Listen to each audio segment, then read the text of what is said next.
ನಮ್ಮ ಊರು ನಮ್ಮ ಸುದ್ದಿಗೆ ಸ್ವಾಗತ. ನಾನು ನಂದಿನಿ ಸಾಗರ. ಇದೀಗ ಹೆಡ್ಲೈನ್ಸ್. ಲೋನ್ ಕೊಡಲಿಲ್ಲ ಅಂತ ಬ್ಯಾಂಕ್ ದರೋಡೆ. ವೆಬ್ ಸೀರೀಸ್ ನೋಡಿ ನ್ಯಾಮತಿ ಎಸ್ಬಿಐ ಬ್ಯಾಂಕ್ ಲೂಟಿ. ತಮಿಳುನಾಡಿನ ಬಾವಿಯಲ್ಲಿ ಸಿಕ್ತು 17 ಕೆಜಿ ಬಂಗಾರ. ರಾಜ್ಯಾದ್ಯಂತ ಕೆಎಂಎಫ್ ಹಾಲಿನ ದರ ಏರಿಕೆ. ರಾಜ್ಯಾದ್ಯಂತ ಹೋರಾಟಕ್ಕೆ ಕರೆ ಕೊಟ್ಟ ಬಿಜೆಪಿ. ಏಪ್ರಿಲ್ 2ರಿಂದಲೇ ಪ್ರತಿಭಟನೆ ಎಂದ ಬಿಜೆಪಿ ರಾಜ್ಯಾಧ್ಯಕ್ಷ ಬಿವೈ ವಿಜಯೇಂದ್ರ. ರಾಜ್ಯಾದ್ಯಂತ ಪವಿತ್ರ ರಂಜಾನ್ ಹಬ್ಬ ಆಚರಣೆ. ಶಿವಮೊಗ್ಗ ಈದ್ಗಾ ಮೈದಾನದಲ್ಲೂ ಸಾಮೂಹಿಕ ಪ್ರಾರ್ಥನೆ. ಈದ್ ಮುಬಾರಕ್ ಎಂದು ಪರಸ್ಪರ ಶುಭಾಶಯ ವಿನಿಮಯ.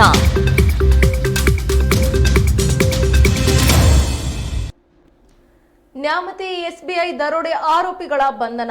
ಹಾಗಾದ್ರೆ ಬಂಗಾರ ಸಿಕ್ಕಿದ್ದಾದ್ರೂ ಎಲ್ಲಿ ಅನ್ನುವಂತಹ ಬಿಗ್ ಬ್ರೇಕಿಂಗ್ ನ್ಯೂಸ್ ಬರ್ತಿದೆ, ಬನ್ನಿ ನೋಡೋಣ.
ನ್ಯಾಮತಿ ದರೋಡೆ ಪ್ರಕರಣ ಇಡೀ ರಾಜ್ಯಾದ್ಯಂತ ಸುದ್ದಿಯಾಗಿತ್ತು.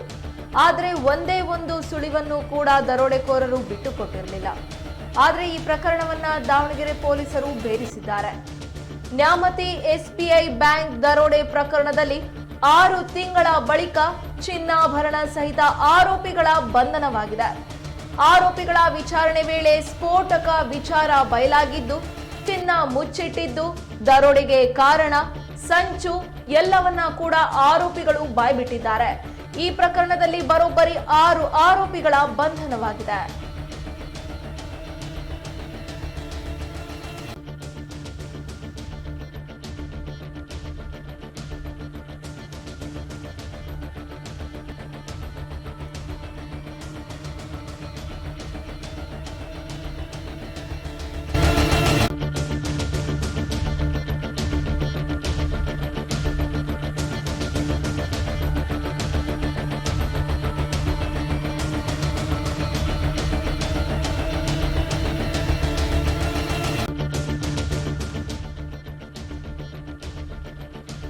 ಕದ್ದಿದ್ದ 17 ಕೆಜಿ ಬಂಗಾರ ವಶಪಡಿಸಿಕೊಳ್ಳಲಾಗಿದೆ. ದರೋಡೆ ಪ್ರಕರಣದ ಮಾಸ್ಟರ್ ಮೈಂಡ್ ವಿಜಯ್ ಕುಮಾರ್ ನ್ಯಾಮತಿಯಲ್ಲಿ ಬೇಕರಿ ಇಟ್ಕೊಂಡು ಜೀವನ ನಡೆಸಿದ್ದ ಅನ್ನೋ ಅಂಶ ಹೊರಬಂದಿದೆ. ಬ್ಯಾಂಕ್ನಲ್ಲಿ ಲೋನ್ ಪಡೆಯಲು 2 ಬಾರಿ ಅರ್ಜಿ ಹಾಕಿದ್ದ. ಈ ಅರ್ಜಿ ತಿರಸ್ಕಾರವಾಗಿತ್ತು. ಇದರಿಂದ ರೋಸಿ ಹೋಗಿದ್ದ ವಿಜಯ್ ಕುಮಾರ್ ಬ್ಯಾಂಕ್ ದರೋಡೆಗೆ ಹಿಂದಿ ವೆಬ್ ಸೀರೀಸ್ ನೋಡಿ ದರೋಡೆಗೆ ಸಂಚು ರೂಪಿಸಿದ್ದ ಅನ್ನೋ ಮಾಹಿತಿ ಹೊರಬಿದ್ದಿದೆ. ಆರೋಪಿಗಳು ಮೊಬೈಲ್, ವಾಹನ ಬಳಸದೆ ಯಾವ ಸಾಕ್ಷಿಯನ್ನು ಕೂಡ ಬಿಡದೆ ದರೋಡೆ ಮಾಡಿದ್ರು. ದರೋಡೆ ಮಾಡಿದ 17 ಕೆಜಿ ಚಿನ್ನವನ್ನ ತಮಿಳುನಾಡಿನ ಮದುರೈನಲ್ಲಿರುವ ತೋಟದ ಮನೆಯ ಪಾಳು ಬಿದ್ದ ಬಾವಿಯಲ್ಲಿ ಇಟ್ಟಿದ್ರು.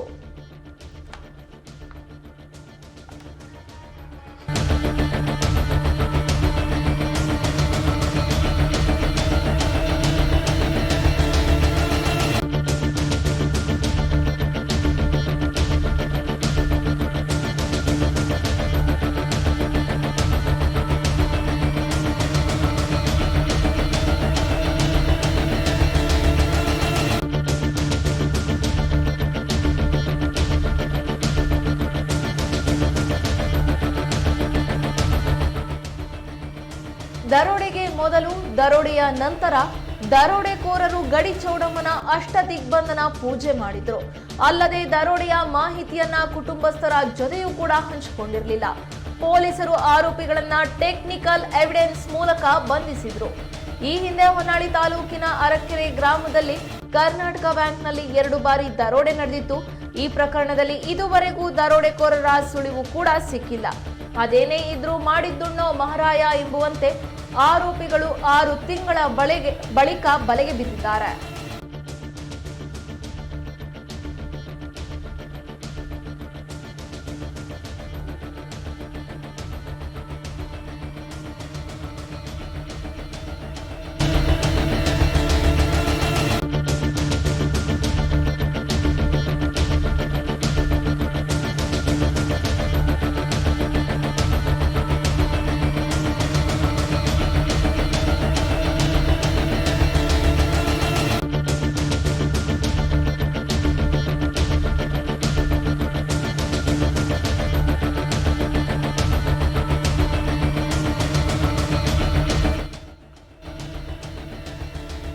ಬರೋಬ್ಬರಿ 6 ತಿಂಗಳ ಕೆಳಗೆ ಅಂದ್ರೆ ಅಕ್ಟೋಬರ್ ತಿಂಗಳಿನಲ್ಲಿ ದಸರಾ ಹಬ್ಬದ ಸಂದರ್ಭದಲ್ಲಿ ಶನಿವಾರ, ಭಾನುವಾರ, ಸೋಮವಾರ ಹೀಗೆ ನಿರಂತರವಾಗಿ 3 ದಿನಗಳ ಕಾಲ ರಜೆ ಸಿಕ್ಕಿತ್ತು. ಆ ಸಂದರ್ಭದಲ್ಲಿ ನ್ಯಾಮತಿಯ SBI ಬ್ಯಾಂಕ್ನ ದರೋಡೆ ಮಾಡಲಾಗಿತ್ತು. ಈ ದರೋಡೆ ಪ್ರಕರಣ ಇಡೀ ರಾಜ್ಯಾದ್ಯಂತ ಸದ್ದು ಮಾಡಿತ್ತು. ಯಾಕಂದ್ರೆ ಇಲ್ಲಿ ಕಳ್ಳತನವನ್ನ ಮಾಡಿದಂತಹ ದರೋಡೆಕೋರರು ಯಾವುದೇ ರೀತಿಯಾದಂತಹ ಸುಳಿವನ್ನ ಕೂಡ ಉಳಿಸದೆ ದರೋಡೆ ಮಾಡಿದವರು ಯಾರು ಅನ್ನುವಂತಹ ಪತ್ತೆ ಸಿಗದಂತೆ ಮಾಡಿಟ್ಟು ಹೋಗಿದ್ರು. ಈ ದರೋಡೆಯಲ್ಲಿ ಕೋಟ್ಯಾಂತರ ರೂಪಾಯಿಗಳ ಜೊತೆಗೆ ಬಂಗಾರವನ್ನ ಕೂಡ ಲೂಟಿ ಮಾಡಿದ್ರು. ಈಗ ಪೊಲೀಸರು ಈ ಆರೋಪಿಗಳನ್ನ ಬಂಧಿಸುವಲ್ಲಿ ಯಶಸ್ವಿಯಾಗಿದ್ದಾರೆ. ಚಿನ್ನಾಭರಣ ಸಹಿತ ಆರೋಪಿಗಳನ್ನ ಬಂಧಿಸಲಾಗಿದೆ. ಆರೋಪಿಗಳ ವಿಚಾರಣೆಯನ್ನ ನಡೆಸಿದಾಗ ಸ್ಫೋಟಕ ವಿಚಾರಗಳು ಬಯಲಾಗಿದ್ದು, ಚಿನ್ನ ಮುಚ್ಚಿಟ್ಟಿತ್ತು, ಹಾಗೆ ದರೋಡೆಗೆ ಯಾವ ಕಾರಣ, ಯಾವೆಲ್ಲ ಸಂಚುಗಳನ್ನ ಆರೋಪಿಗಳು ರೂಪಿಸಿದ್ರು ಅನ್ನುವಂಥದ್ದನ್ನ ಬಾಯ್ಬಿಟ್ಟಿದ್ದಾರೆ. ಈ ಪ್ರಕರಣದಲ್ಲಿ ಬರೋಬ್ಬರಿ 6 ಆರೋಪಿಗಳನ್ನ ಬಂಧಿಸಲಾಗಿದೆ. ದರೋಡೆಯಲ್ಲಿ ಕದ್ದಿದ್ದಂತಹ 17 ಕೆಜಿ ಬಂಗಾರವನ್ನ ಪೊಲೀಸರು ಇದೀಗ ವಶಪಡಿಸಿಕೊಂಡಿದ್ದಾರೆ. ದರೋಡೆ ಪ್ರಕರಣದ ಮಾಸ್ಟರ್ ಮೈಂಡ್ ವಿಜಯ್ ಕುಮಾರ್. ಈ ವಿಜಯ್ ಕುಮಾರ್ ನ್ಯಾಮತಿಯಲ್ಲಿ ಬೇಕರಿಯನ್ನ ಇಟ್ಕೊಂಡಿದ್ದಾನೆ. ಬೇಕರಿಯಲ್ಲಿ ತನ್ನ ಜೀವನವನ್ನ ನಡೆಸಿದ್ದಾನೆ ಅನ್ನುವಂತಹ ಅಂಶ ಹೊರಬಿದ್ದಿದೆ. ಬ್ಯಾಂಕ್ನಲ್ಲಿ ಈತ ಲೋನ್ ಅನ್ನ ಪಡೆಯೋದಕ್ಕೆ 2 ಬಾರಿ ಅರ್ಜಿ ಹಾಕಿದ್ದ. ಆದ್ರೆ ಅರ್ಜಿಯನ್ನ ಬ್ಯಾಂಕ್ನವರು ತಿರಸ್ಕರಿಸಿದ್ರು. ಇದರಿಂದ ರೋಸಿ ಹೋಗಿದ್ದಂತಹ ಬೇಕರಿ ವ್ಯಾಪಾರಸ್ಥ ವಿಜಯ್ ಕುಮಾರ್ ಬ್ಯಾಂಕ್ ದರೋಡೆಗೆ ಹಿಂದಿ ವೆಬ್ ಸೀರೀಸ್ ನೋಡಿ ಸಂಚನ್ನ ರೂಪಿಸಿದ್ದ. ಆರೋಪಿಗಳು ಮೊಬೈಲ್, ವಾಹನವನ್ನ ಬಳಸದೆ ಯಾವ ಸಾಕ್ಷಿಯನ್ನ ಕೂಡ ಬಿಡದೆ ಬ್ಯಾಂಕ್ನ ಲೂಟಿ ಮಾಡಿದ್ರು. ನಾಯಿಗೂ ಕೂಡ ಯಾವುದೇ ರೀತಿಯಾದಂತಹ ಅಂಶಗಳು ಬಯಲಾಗಬಾರದು ಅಂತ ಹೇಳಿ ಬ್ಯಾಂಕ್ನಲ್ಲಿ ಹಾಗೂ ಬ್ಯಾಂಕ್ನ ಸುತ್ತಮುತ್ತ ಕಾರು ಪುಡಿಯನ್ನ ಚೆಲ್ಲು ಹೋಗಿದ್ರು. ಈ ರೀತಿ ಬಹಳ ಸಂಚನ ರೂಪಿಸಿ ದರೋಡೆ ಮಾಡಲಾಗಿತ್ತು. ದರೋಡೆ ಮಾಡಿದಾಗ 17 ಕೆಜಿಯನ್ನ ಕದ್ದೊಯ್ದಂತಹ ಕಳ್ಳರು ತಮಿಳುನಾಡಿನ ಮದುರೈನಲ್ಲಿರುವಂತಹ ತೋಟದ ಮನೆಯಲ್ಲಿ ಪಾಳು ಬಿದ್ದ ಬಾವಿಯಲ್ಲಿ ಇಟ್ಟಿದ್ರು. ದರೋಡೆಗೆ ಮೊದಲು ಹಾಗೂ ದರೋಡೆಯ ನಂತರ ದರೋಡೆಕೋರರು ಗಡಿ ಚೌಡಮ್ಮನ ಅಷ್ಟ ದಿಗ್ಬಂಧನ ಪೂಜೆಯನ್ನ ಕೂಡ ಮಾಡಿದ್ರು ಅನ್ನುವಂತಹ ಮಾಹಿತಿ ಹೊರಬಿದ್ದಿದೆ. ಅಲ್ಲದೆ ದರೋಡೆ ಮಾಡಿದಂತಹ ಮಾಹಿತಿಯನ್ನ ಈ ದರೋಡೆಕೋರರು ಕುಟುಂಬಸ್ಥರ ಜೊತೆಯೂ ಕೂಡ ಯಾವುದೇ ಮಾಹಿತಿಯನ್ನ ಹಂಚಿಕೊಂಡಿರಲಿಲ್ಲ. ಹೀಗಾಗಿ ಪೊಲೀಸರು ಆರೋಪಿಗಳನ್ನ ಟೆಕ್ನಿಕಲ್ ಎವಿಡೆನ್ಸ್ ಮೂಲಕ ಬಂಧಿಸಿದ್ದಾರೆ.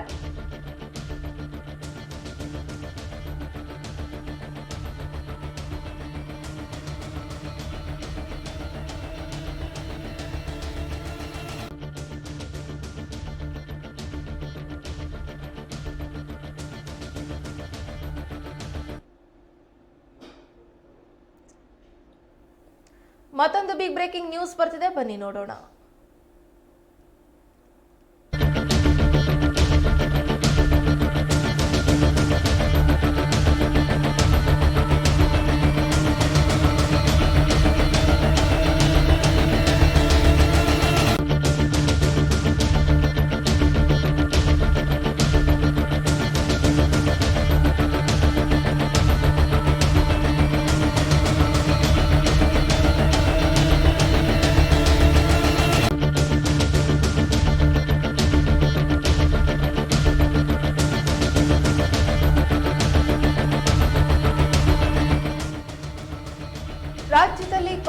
ಸರ್ಕಾರ ಅಗತ್ಯ ವಸ್ತುಗಳ ಬೆಲೆ ಏರಿಕೆ ಮಾಡಿದ ಬೆನ್ನಲ್ಲೇ ವಿಪಕ್ಷಗಳು ರಾಜ್ಯ ಸರ್ಕಾರದ ವಿರುದ್ಧ ವಾಗ್ದಾಳಿ ನಡೆಸುತ್ತಿದೆ.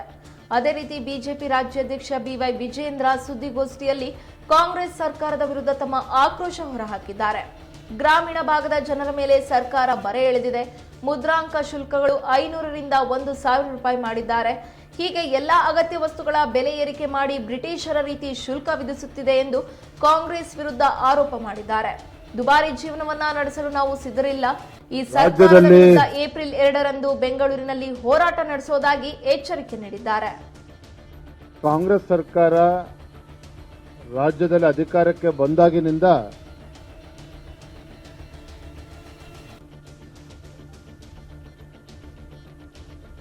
ಬೆಲೆ ಏರಿಕೆ ಅಂತಕ್ಕಂಥದ್ದು ನಿರಂತರವಾಗಿ ನಡೀತಾ ಇದೆ. ಪೆಟ್ರೋಲ್ ಇರ್ಬೋದು, ಪೆಟ್ರೋಲ್ ಡೀಸೆಲ್ ಇರ್ಬೋದು, ಸ್ಟಾಂಪ್ ಡ್ಯೂಟಿ ಇರ್ಬೋದು, ಹಾಲಿನ ದರ ಇರ್ಬೋದು, ಮೆಟ್ರೋ ದರ, ಅಂದ್ರೆ ಸಾಮಾನ್ಯ ಜನರಿಗೆ ಬರೆ ಎಳೀತಕ್ಕಂಥ ಕೆಲಸವನ್ನ ಸಿದ್ದರಾಮಯ್ಯ ನೇತೃತ್ವದ ಕಾಂಗ್ರೆಸ್ ಸರ್ಕಾರ ಮಾಡ್ಕೊಂಡು ಬರ್ತಾ ಇದೆ. ಇದರ ಪರಿಣಾಮ ಏನಪ್ಪಾ ಅಂತ ಹೇಳಿದ್ರೆ, ಬಹುಶಃ ಭಾರತ ದೇಶದಲ್ಲೇ ಅತ್ಯಂತ ದುಬಾರಿಯಾದ ಜೀವನವನ್ನ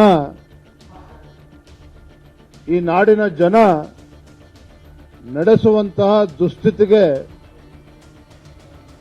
ಇವತ್ತು ಈ ಕಾಂಗ್ರೆಸ್ ಸರ್ಕಾರ ನಿರ್ಮಾಣ ಮಾಡಿದೆ. ಇಡೀ ದೇಶದಲ್ಲಿ ಅತ್ಯಂತ ದುಬಾರಿಯಾಗಿರ್ತಕ್ಕಂಥ ಜೀವನವನ್ನ ಬಹುಶಃ ನಾವು ಸೇವಿಸ್ತಕ್ಕಂಥ ಗಾಳಿಯನ್ನ ಒಂದು ಬಿಟ್ರೆ ಇನ್ನೆಲ್ಲದರ ಒಂದು ಬೆಲೆ ಏರಿಕೆಯನ್ನ ನಿರಂತರವಾಗಿ ಈ ರಾಜ್ಯ ಸರ್ಕಾರ, ಕಾಂಗ್ರೆಸ್ ಸರ್ಕಾರ ಮಾಡ್ಕೊಂಡು ಬರ್ತಾ ಇದೆ. ಸಾಮಾನ್ಯ ಜನರ, ಬಡವರ, ರೈತರ ಒಂದು ಸಂಕಷ್ಟವನ್ನ ಅರ್ಥ ಮಾಡ್ಕೊಳ್ತಾ ಇರ್ತಕ್ಕಂಥ ಈ ಕಾಂಗ್ರೆಸ್ ಸರ್ಕಾರ ಯಾವ ಮತದಾರರು ಕಾಂಗ್ರೆಸ್ ಪಕ್ಷಕ್ಕೆ ಆಶೀರ್ವಾದ ಮಾಡಿ ಅಧಿಕಾರಕ್ಕೆ ತಂದಿದ್ದಾರೆ, ಆ ಮತದಾರರಿಗೆ ವರದಾನ ಆಗೋ ಬದಲು ಒಂದು ರೀತಿ ಸರ್ಕಾರ ಶಾಪಗ್ರಸ್ತ ಆಗಿದೆ ಅನ್ನೋದನ್ನ ಈ ಸಂದರ್ಭದಲ್ಲಿ ನಾನು ಹೇಳೋದಕ್ಕೆ ಇಚ್ಛಪಡ್ತೇನೆ. ನೋಡಿ, ಬೆಲೆ ಏರಿಕೆ ಅಂತ ಹೇಳಿದ್ರೆ ಎಲ್ಲ ವಿಚಾರದಲ್ಲೂ ಈಗಾಗಲೇ ವಿದ್ಯುತ್ ದರ ಪ್ರತಿ ಯೂನಿಟ್ಗೆ ಏಪ್ರಿಲ್ 1ನೇ ತಾರೀಕಿಂದ ಪ್ರತಿ ಯೂನಿಟ್ಗೆ 36 ಪೈಸೆ ಈಗಾಗಲೇ ಜಾರಿ ಮಾಡಿದ್ದಾರೆ.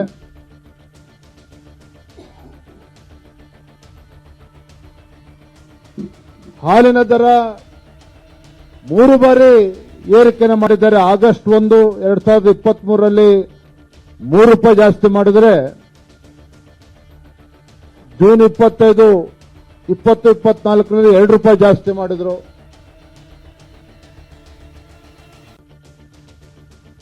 ಈಗ ಮತ್ತೆ 4 ರೂಪಾಯಿ ಜಾಸ್ತಿ ಮಾಡಿದ್ದಾರೆ. ಪಾಪ ಬಡವರು ಇನ್ನು ಸರ್ಕಾರಿ ಆಸ್ಪತ್ರೆಗಳಿಗೆ ಹೋಗ್ತಾರೆ ಚಿಕಿತ್ಸೆಗೋಸ್ಕರ, ವಿಶೇಷವಾಗಿ ಗ್ರಾಮೀಣ ಭಾಗದಲ್ಲಿ. ಅಲ್ಲೂ ಕೂಡ ವೈದ್ಯಕೀಯ ವೆಚ್ಚ ಹೆಚ್ಚಾಗ್ತಾ ಇರ್ತಕ್ಕಂಥದ್ದು ಕೂಡ ತಾವೆಲ್ಲರೂ ಕೂಡ ಗಮನಿಸಬೇಕು. ಹೊರರೋಗಿ ನೋಂದಣಿಗೋಸ್ಕರ ಹಿಂದೆ 10 ರೂಪಾಯಿ ಇದ್ರೆ ಅದನ್ನು 20 ರೂಪಾಯಿ ಏರಿಸಿದ್ದಾರೆ. ಮರಣೋತ್ತರ ಪ್ರಮಾಣ ಪತ್ರ 250 ರೂಪಾಯಿ ಇದ್ರೆ 300 ರೂಪಾಯಿ ಜಾಸ್ತಿ ಮಾಡಿದ್ದಾರೆ. ವೈದ್ಯಕೀಯ ಪ್ರಮಾಣ ಪತ್ರ 250 ರೂಪಾಯಿ ಇದ್ರೆ ಅದನ್ನು 300 ರೂಪಾಯಿ ಜಾಸ್ತಿ ಮಾಡಿದ್ದಾರೆ. ವೈದ್ಯಕೀಯ ಮಂಡಳಿ ಪ್ರಮಾಣ ಪತ್ರ 350 ರೂಪಾಯಿ ಇದ್ದದನ್ನು 500 ರೂಪಾಯಿ ಜಾಸ್ತಿ ಮಾಡಿದ್ದಾರೆ. ದಾಖಲಾತಿ ಶುಲ್ಕ ಜಾಸ್ತಿ ಮಾಡಿದ್ದಾರೆ. ಲ್ಯಾಬ್ ಪರೀಕ್ಷೆ ಶುಲ್ಕ ಜಾಸ್ತಿ ಮಾಡಿದ್ದಾರೆ. ಅಂದ್ರೆ ಜನಸಾಮಾನ್ಯರು, ಬಡವರು, ವಿಶೇಷವಾಗಿ ಗ್ರಾಮೀಣ ಭಾಗದಲ್ಲಿ ಇವತ್ತೇನೋ ಸರ್ಕಾರಿ ಆಸ್ಪತ್ರೆಗಳಿಗೆ ಹೋಗ್ತಾರೆ, ಅವ್ರಿಗೂ ಕೂಡ ಬರೆ ಎಳೀತಕ್ಕಂಥ ಕೆಲಸ ಈ ರಾಜ್ಯ ಸರ್ಕಾರ, ಕಾಂಗ್ರೆಸ್ ಸರ್ಕಾರ ಮಾಡಿದೆ. ಮತ್ತೊಂದು ಕಡೆ ಮುದ್ರಾಂಕ ಶುಲ್ಕ ದತ್ತು ಸ್ವೀಕಾರ ಪತ್ರ 500 ರೂಪಾಯಿ ಇದ್ರೆ ಈಗ 1000 ರೂಪಾಯಿ ಮಾಡಾಗಿದೆ. ಅಫಿಡವಿಟ್ಗಳು 20 ರೂಪಾಯಿ ಇದ್ರೆ ಅದನ್ನ 100 ರೂಪಾಯಿ ಜಾಸ್ತಿ 100 ರೂಪಾಯಿಗೆ ಏರಿಸಿದ್ದಾರೆ. ಕ್ಯಾನ್ಸಲೇಷನ್ ಡೀಡ್ 100 ರೂಪಾಯಿ ಇದ್ರೆ 500 ರೂಪಾಯಿಗೆ ಏರಿಸಿದ್ದಾರೆ. ಮಾರ್ಟಿಗೇಷನ್ ಏನಾದ್ರು ಮಾಡ್ತಾ ಇದ್ರೆ 100 ರೂಪಾಯಿ ಇದ್ರೆ ಅದನ್ನು ಕೂಡ 200 ರೂಪಾಯಿಗೆ ಏರಿಸಿದ್ದಾರೆ. ಪ್ರೊಫೆಷನಲ್ ಟ್ಯಾಕ್ಸ್ ವೃತ್ತಿಪರ ತೆರಿಗೆ 1200 ರೂಪಾಯಿ ಇದ್ದದನ್ನ 2500 ರೂಪಾಯಿಗೆ ಏರಿಸಿರ್ತಕ್ಕಂಥದ್ದು. ಮುದ್ರಾಂಕ ಶುಲ್ಕವನ್ನು ಜಾಸ್ತಿ ಮಾಡಿದ್ದಾರೆ. ಬಸ್ ದರ ಜಾಸ್ತಿ ಮಾಡಿದ್ದಾರೆ. ರೈತರಿಗೆ ತೊಂದರೆ ಕೊಡಬೇಕು ಅಂತಾನೆ ಬೀಜಗಳ ಅದನ್ನು ದರ ಜಾಸ್ತಿ ಮಾಡಿದ್ದಾರೆ. ನೀರಿನ ಸುಂಕ ಜಾಸ್ತಿ ಮಾಡಿದ್ದಾರೆ. ಪೆಟ್ರೋಲ್ ಡೀಸೆಲ್ ಬಗ್ಗೆನೂ ಕೂಡ ಜಾಸ್ತಿ ಆಗಿರ್ತಕ್ಕಂಥ ನಿಮ್ಗೆಲ್ಲ ಗೊತ್ತಿದೆ. ಒಟ್ಟಾರೆಯಾಗಿ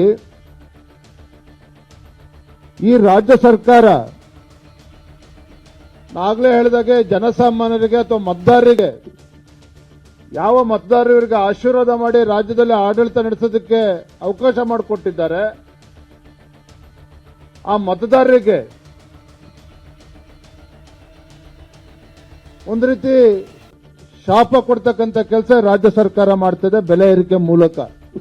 ಹಾಗಾಗಿ ಜನಸಾಮಾನ್ಯರು ಪರದಾಡ್ತಾ ಇದ್ದಾರೆ. ಈ ನಿಟ್ಟಿನಲ್ಲಿ ಇವತ್ತು ಭಾರತೀಯ ಜನತಾ ಪಾರ್ಟಿ ಒಂದು ವಿರೋಧ ಪಕ್ಷವಾಗಿ ಈ ರೀತಿ ಒಂದು ರಾಜ್ಯ ಸರ್ಕಾರ ನಿರ್ದಾಕ್ಷಿಣ್ಯವಾಗಿ ಬಡವರಿಗೆ ಬರೆ ಎಳಿತಕ್ಕಂಥ ಕೆಲಸ ಏನು ಮಾಡ್ತಾ ಇದ್ದಾರೆ. ಇದರ ವಿರುದ್ಧ ನಾವು ಹೋರಾಟ ಮಾಡಬೇಕು, ಪ್ರತಿಭಟನೆ ಮಾಡಬೇಕು. ಈ ರಾಜ್ಯ ಸರ್ಕಾರ ತೆಗೆದುಕೊಂಡಿರ್ತಕ್ಕಂಥ ಈ ನಿರ್ಧಾರದಿಂದ ಹಿಂದೆ ಸರಿತಕ್ಕಂಥ ಕೆಲಸವನ್ನ ನಾವು ಮಾಡಬೇಕು ಹೋರಾಟದ ಮುಖೇನ ಅಂತ ಹೇಳಿ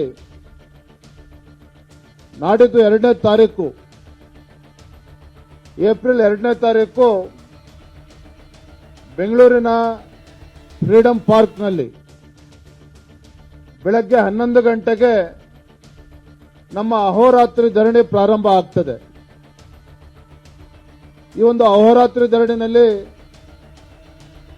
ನಮ್ಮ ಪಕ್ಷದ ಎಲ್ಲ ಶಾಸಕರು, ವಿಧಾನ ಪರಿಷತ್ ಸದಸ್ಯರು, ಮಾಜಿ ಶಾಸಕರು, ಮಾಜಿ ವಿಧಾನ ಪರಿಷತ್ ಸದಸ್ಯರು, ಕಳೆದ ವಿಧಾನಸಭಾ ಚುನಾವಣೆಯಲ್ಲಿ ಸ್ಪರ್ಧೆ ಮಾಡಿರ್ತಕ್ಕಂಥವರು, ರಾಜ್ಯದೆಲ್ಲ ನಮ್ಮ ಪದಾಧಿಕಾರಿಗಳು ಮತ್ತು ನಮ್ಮ ಜಿಲ್ಲೆಯ ಎಲ್ಲ ಅಧ್ಯಕ್ಷರು, ಕಾರ್ಯಕರ್ತರು ಕೂಡ ಭಾಗವಹಿಸ್ತಾ ಇದ್ದಾರೆ. ಈ ಒಂದು ಅಹೋರಾತ್ರಿ ಧರಣಿ 2ನೇ ತಾರೀಕು ಬೆಳಗ್ಗೆ 11 ಗಂಟೆ ಪ್ರಾರಂಭ ಆಗ್ತದೆ. ತದನಂತರದಲ್ಲಿ ಯಾವ ರೀತಿ ಇದನ್ನು ತುದಿ ಮುಟ್ಟಿಸಬೇಕು ಅದನ್ನು ನಾವು 2ನೇ ತಾರೀಕು ನಿಶ್ಚಯ ಮಾಡ್ತೇವೆ. ಅದಾದ ನಂತರದಲ್ಲಿ ಏಪ್ರಿಲ್ 5ನೇ ತಾರೀಕು ರಾಜ್ಯದ ಎಲ್ಲ ಜಿಲ್ಲಾ ಕೇಂದ್ರಗಳಲ್ಲಿ ಮತ್ತು ತಾಲೂಕುಗಳಲ್ಲಿ, ಮಂಡಲದಲ್ಲಿ ಎಲ್ಲ ನಮ್ಮ ಕಾರ್ಯಕರ್ತರು ಬೀದಿಗಿಳಿದು ಪ್ರತಿಭಟನೆ ಮಾಡ್ತಾರೆ, ಹೋರಾಟ ಮಾಡ್ತಾರೆ. ಈ ರಾಜ್ಯ ಸರ್ಕಾರದ ಜನವಿರೋಧಿ ನೀತಿಯನ್ನು ಅನುಸರಿಸ್ತಾ ಇದೆ. ಇದರ ವಿರುದ್ಧ ಹೋರಾಟವನ್ನು ಭಾರತೀಯ ಜನತಾ ಪಾರ್ಟಿ ಹಮ್ಮಿಕೊಂಡಿದೆ. ಭದ್ರಾ ಡ್ಯಾಂನಿಂದ ನದಿಗೆ ನೀರು ಹರಿಸಲಾಗ್ತಾ ಇದೆ. ಈ ಕುರಿತಂತೆ ಬಿಗ್ ಬ್ರೇಕಿಂಗ್ ನ್ಯೂಸ್ ಬರ್ತಾ ಇದೆ.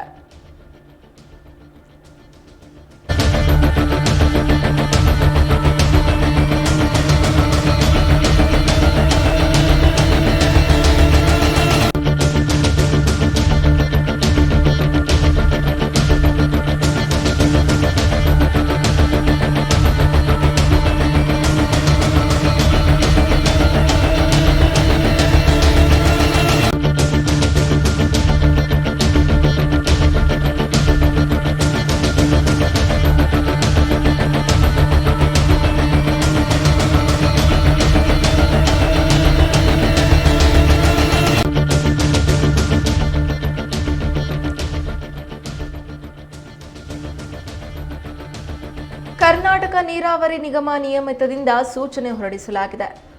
ಭದ್ರಾ ಜಲಾಶಯದಿಂದ ಕುಡಿಯುವ ನೀರಿನ ಯೋಜನೆಗಳಿಗೆ ಹಾಗೂ ಬೆಳೆ ರಕ್ಷಣೆಗೆ ಭದ್ರಾ ನದಿಯ ಮೂಲಕ ತುಂಗಭದ್ರಾ ಜಲಾಶಯಕ್ಕೆ ನೀರು ಹರಿಸಲು ನಿರ್ಧರಿಸಲಾಗಿದೆ. ಸೂಚನೆಯ ಪ್ರಕಾರ ಏಪ್ರಿಲ್ 1ರಿಂದಲೇ ನದಿಗೆ ನೀರನ್ನು ಹರಿಸಲಾಗ್ತಾ ಇದೆ. ಪ್ರತಿನಿತ್ಯ 8,000 ಕ್ಯೂಸೆಕ್ಸ್ ನೀರನ್ನು ಹರಿಸಲು ನಿರ್ಧರಿಸಲಾಗಿದೆ. 3 ದಿನಗಳವರೆಗೆ ನೀರನ್ನು ಹರಿಸಲು ಕ್ರಮ ಕೈಗೊಳ್ಳಲಾಗಿದೆ. ಅಂದರೆ ಏಪ್ರಿಲ್ 1ರ ಸಂಜೆ 6 ಗಂಟೆಯಿಂದ ಏಪ್ರಿಲ್ 4ರ ಸಂಜೆ 6 ಗಂಟೆಯವರೆಗೆ ನೀರನ್ನು ಹರಿಸಲು ನಿರ್ಧರಿಸಲಾಗಿದೆ. ಭದ್ರಾ ಜಲಾಶಯದಿಂದ ಹೊಸಪೇಟೆಯ ತುಂಗಭದ್ರಾ ಜಲಾಶಯಕ್ಕೆ ನೀರು ಹರಿಸಲಾಗುತ್ತದೆ. ಕುಡಿಯುವ ನೀರು ಹಾಗೆ ಬೆಳೆಗಳ ರಕ್ಷಣಾ ಕ್ರಮಕ್ಕಾಗಿ ಈ ಒಂದು ನಿರ್ಧಾರವನ್ನು ಕೈಗೊಳ್ಳಲಾಗಿದೆ. ನೀರನ್ನ ಹರಿಸುವಂತಹ ಸಂದರ್ಭದಲ್ಲಿ ಪಂಪ್ ಸೆಟ್ ಮೂಲಕ ನೀರನ್ನ ಎತ್ತಿದ್ರೆ ಕ್ರಮವನ್ನ ಕೈಗೊಳ್ಳಲಾಗುವುದು ಅಂತ ಹೇಳಿ ಈಗಾಗಲೇ ಕರ್ನಾಟಕ ನೀರಾವರಿ ನಿಗಮದಿಂದ ಎಚ್ಚರಿಕೆ ಸಂದೇಶವನ್ನ ಕೂಡ ನೀಡಲಾಗಿದೆ.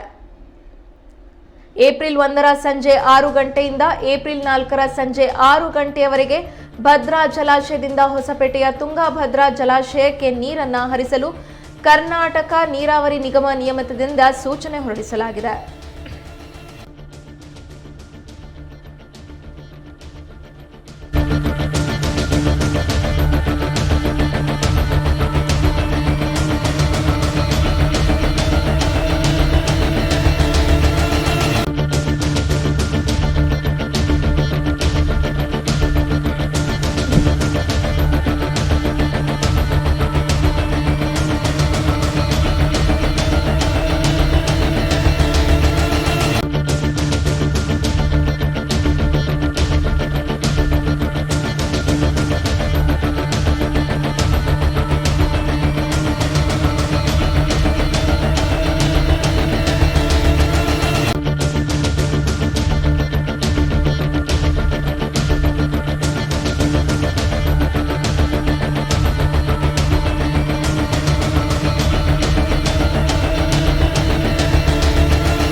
ಖ್ಯಾತ ನಟ ಕಿಚ್ಚ ಸುದೀಪ್ ಕೇವಲ ಹೀರೋ ಮಾತ್ರ ಅಲ್ಲ, ಅವರು ಒಳ್ಳೆಯ ಸಾಮಾಜಿಕ ಕಾರ್ಯಕರ್ತ ಕೂಡ ಹೌದು.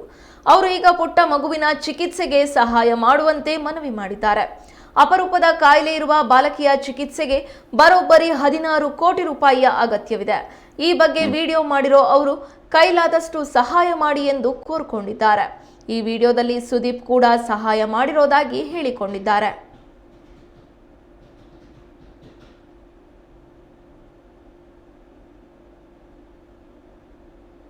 ಪ್ರತಿಯೊಬ್ಬರಿಗೂ ಈ ಕಿಚ್ಚನಿಂದ ನಮಸ್ತೆ.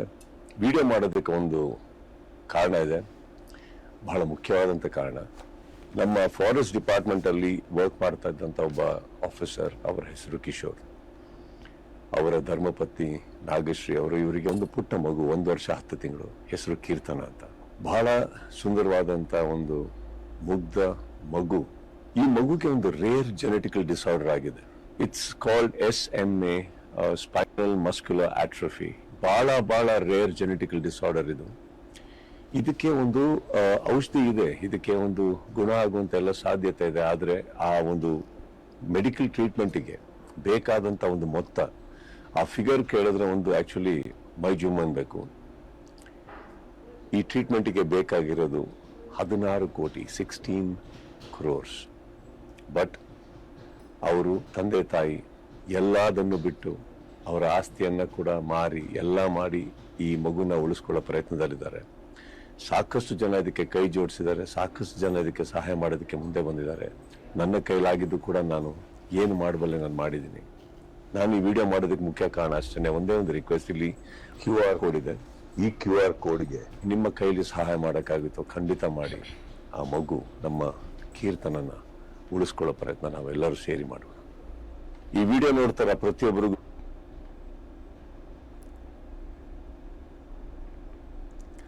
ಅಪರೂಪದ ಕಾಯಿಲೆಯಿಂದ ಬಳಲ್ತಾ ಇರುವ ಬಾಲಕಿಯ ಚಿಕಿತ್ಸೆಗೆ ಬರೋಬ್ಬರಿ 16 ಕೋಟಿ ರೂಪಾಯಿಯ ಅಗತ್ಯವಿದೆ.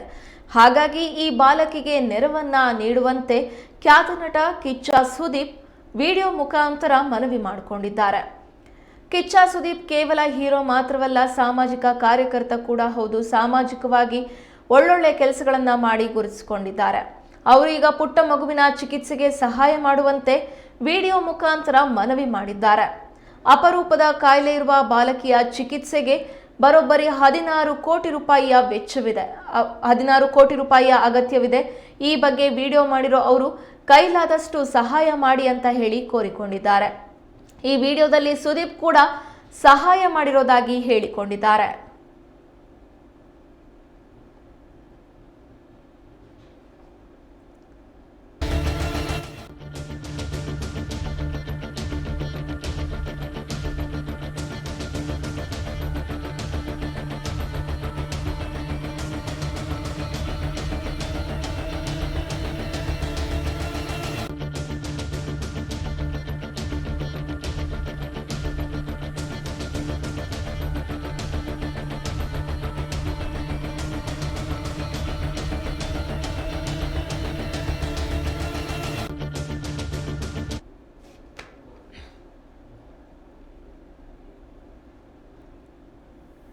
ಯುಗಾದಿ ಹಬ್ಬದ ದಿನವೇ ಬಾಗಲಕೋಟೆ ಜಿಲ್ಲೆಯಲ್ಲಿ ದುರಂತವೊಂದು ನಡೆದಿದೆ. ಕೃಷ್ಣಾ ನದಿಯಲ್ಲಿ ಮುಳುಗಿ 3 ಬಾಲಕರು ಮೃತಪಟ್ಟಿದ್ದಾರೆ. ಸೀತಿಮನಿ ಗ್ರಾಮದ ಬಳಿ ಈ ದುರ್ಘಟನೆ ನಡೆದಿದೆ. ಕೃಷ್ಣಾ ನದಿಯಲ್ಲಿ ಈಜಲು ಹೋಗಿದ್ದ ವೇಳೆ ಬಾಲಕರು ನೀರು ಪಾಲಾಗಿದ್ದಾರೆ. ಮೃತ ಬಾಲಕರನ್ನ 17 ವರ್ಷದ ಸೋಮಶೇಖರ್ ದೇವರಮನಿ, 15 ವರ್ಷದ ಪರನಗೌಡ ಬೀಳಗಿ ಹಾಗೂ 16 ವರ್ಷದ ಮಲ್ಲಪ್ಪ ಬಗಲಿ ಅಂತ ಹೇಳಿ ಗುರುತಿಸಲಾಗಿದೆ. ಈ 3 ಪೈಕಿ ಬಾಲಕ ಸೋಮಶೇಖರ್ ಮೃತದೇಹ ಇದೀಗ ಪತ್ತೆಯಾಗಿದೆ. ಉಳಿದ ಇಬ್ಬರಿಗಾಗಿ ಅಗ್ನಿಶಾಮಕ ಸಿಬ್ಬಂದಿಯವರು ಹುಡುಕಾಟವನ್ನು ನಡೆಸಿದ್ದಾರೆ. ಬಾಲಕರು ಬಾಗಲಕೋಟೆ ತಾಲೂಕಿನ ಇಲ್ಯಾಳ ನಿವಾಸಿಗಳು ಅಂತ ತಿಳಿದು ಬಂದಿದೆ. ಬಾಗಲಕೋಟೆ ಗ್ರಾಮೀಣ ಪೊಲೀಸರು ವಿಷಯ ತಿಳಿತಾ ಇದ್ದಂತೆಯೇ ಸ್ಥಳಕ್ಕೆ ಭೇಟಿ ನೀಡಿದ್ದು ಪರಿಶೀಲನೆ ನಡೆಸಿದ್ದಾರೆ.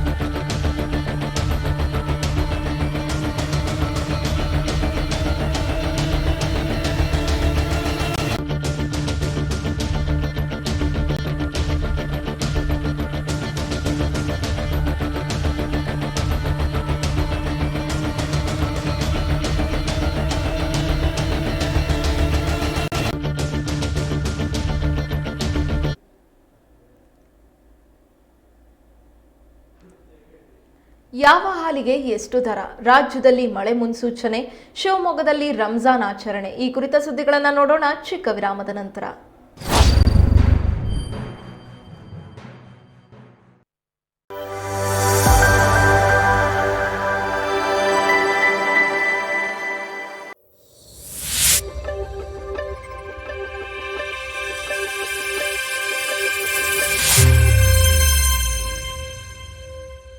ನಿಮ್ಮ ಊರಿನಲ್ಲೂ ಸಮಸ್ಯೆಗಳಿವೆಯಾ?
ನಿಮ್ಮ ಊರಿನಲ್ಲೂ ಸಮಸ್ಯೆಗಳಿವೆಯಾ?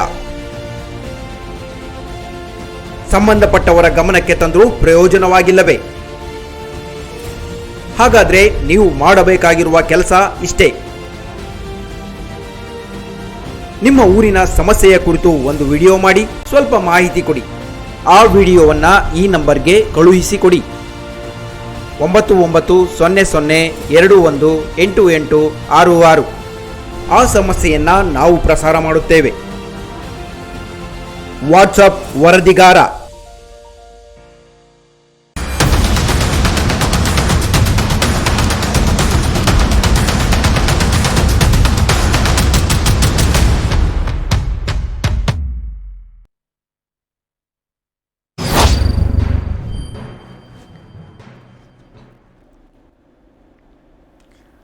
ವಿರಾಮದ ನಂತರ ನಮ್ಮ ಊರು ನಮ್ಮ ಸುದ್ದಿಗೆ ಮತ್ತೊಮ್ಮೆ ಸ್ವಾಗತ. ಏಪ್ರಿಲ್ 1ರಿಂದಲೇ ರಾಜ್ಯದ ಗ್ರಾಹಕರಿಗೆ ಬರೆ ಬೀಳಲಿದೆ. ನಂದಿನಿ ಹಾಲಿನ ದರ ಲೀಟರ್ಗೆ 4 ರೂಪಾಯಿ ಹೆಚ್ಚಳವಾಗಲಿದೆ. ಇನ್ನು ಶಿಮೂಲ್ನಲ್ಲೂ ಅಧ್ಯಕ್ಷ ವಿದ್ಯಾಧರ್ ನೇತೃತ್ವದಲ್ಲಿ ಸಭೆ ನಡೆಸಿ ಹಾಲಿನ ದರ ಹೆಚ್ಚಳಕ್ಕೆ ಒಕ್ಕೂಟದ ಸದಸ್ಯರು ಗ್ರೀನ್ ಸಿಗ್ನಲ್ ಕೊಟ್ಟಿದ್ದು, ಏಪ್ರಿಲ್ 1ರಿಂದಲೇ ಕೆಎಂಎಫ್ ಹಾಲಿನ ಎಲ್ಲ ಪ್ಯಾಕೆಟ್ ದರಗಳು ಏರಿಕೆಯಾಗಲಿವೆ.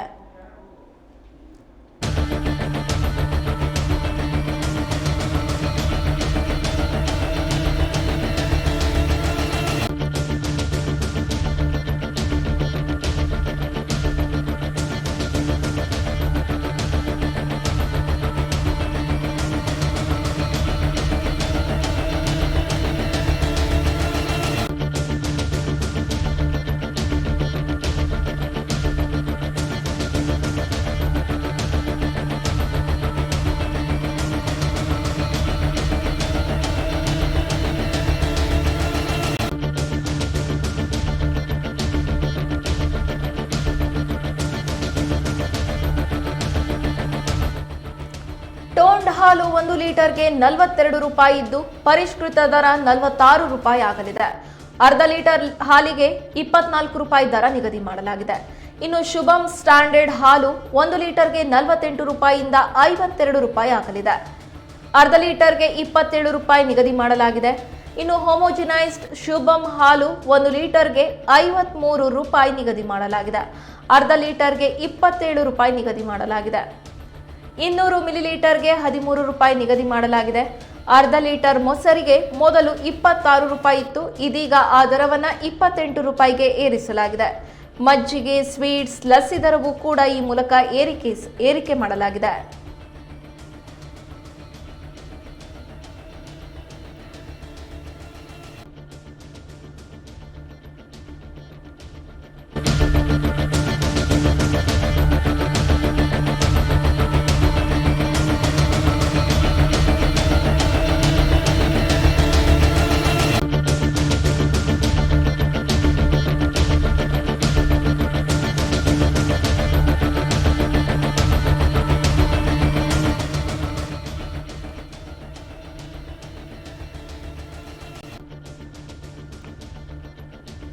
ಇತ್ತೀಚೆಗೆ ಭಾರಿ ಸುದ್ದಿಯಲ್ಲಿರುವಂತಹ ವಿಚಾರ ಅಂತ ಅಂದ್ರೆ ಹಾಲಿನ ದರ ಏರಿಕೆ.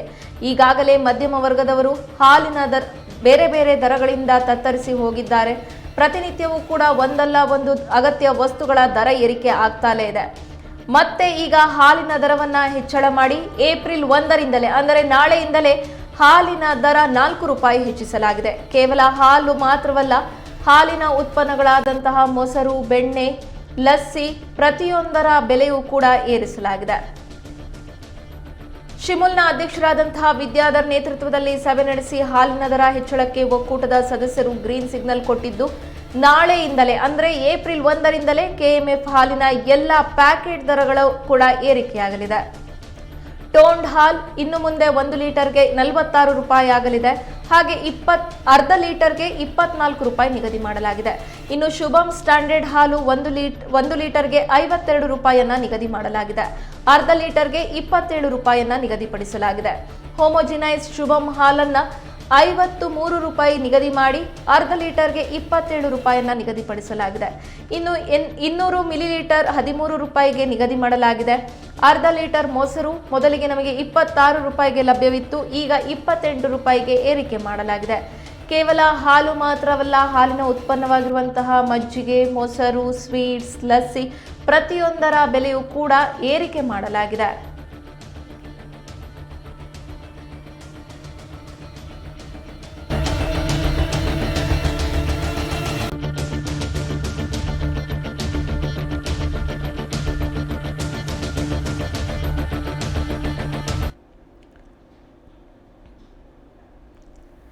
ಜಗತ್ತೇ ಅದ್ಭುತಗಳಿಂದ ತುಂಬಿ ಹೋಗಿದೆ.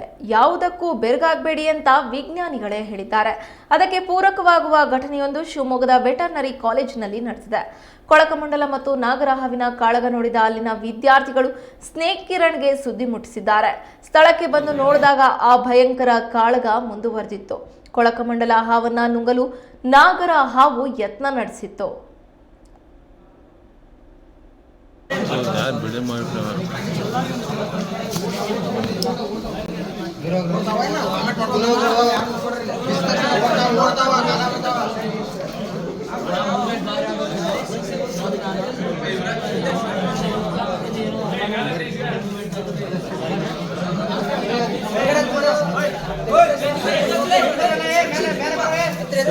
ಮೇಲತ್ರ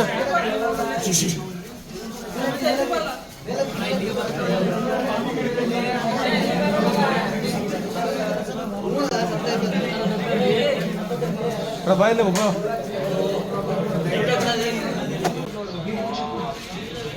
ಸ್ನೇಕ್ ಕಿರಣ್ ಶಿವಮೊಗ್ಗ ನಾಗರ ಹಾವು ಕೊಳಕಮಲ್ಲ ಅಂತ ಇದೆ.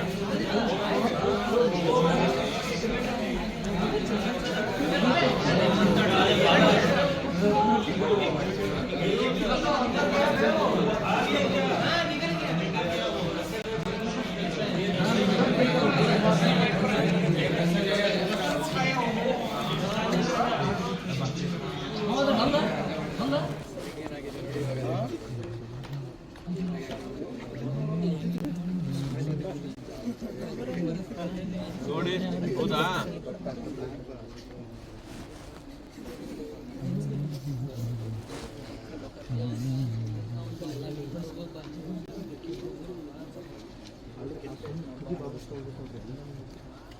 ನೀವು ಇದೆಲ್ಲ ನೋಡಿ ಮಾಡಕ್ ಹೋಗ್ಬೇಡಿ ಆಯ್ತಾ?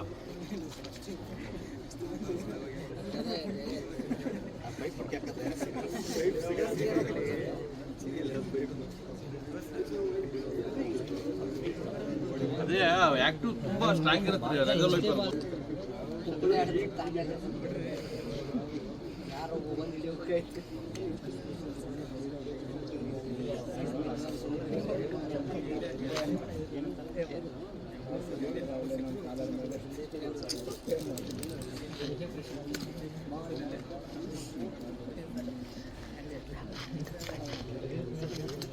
ಎಲ್ಲ ಹಾವುಗಳು ಏನಂದ್ರೆ ಆಹಾರವಾದ